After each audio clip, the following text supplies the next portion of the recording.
दादी তুমি আমাকে শরবত বানিয়ে হোগা আইতাছি আইতা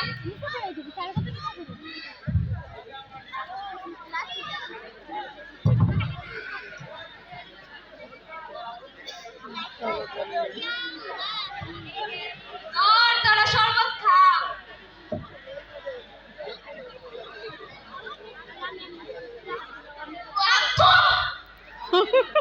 दादी শরবত তো শাক কে তুমি কি দিয়া বানাইছো নাতি তোকে তো আমি অনেক ভালো পাই তোকে একখানা লেবুর শরবত দিয়া পারি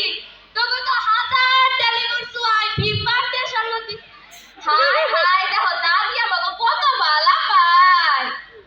দাদি দেখে এ দেখে আলো দাদি বিদায় সে নাম কি দূরে যান নাম কি দূরে যান নামটা কি আরে দাদি ওর নাম লিখো দূরে যান আগে শেয়ার করবি আমি বুইরা মানুষ কত কষ্ট করলাম দাদি কইবে তো সময় দিবে আসসালামু আলাইকুম বিদেশে আহা ধরেনি ওয়ালাইকুম আসসালাম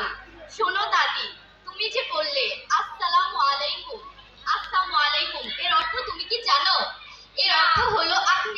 আপনার মরণ হোক তাই আমাদের উচিত এই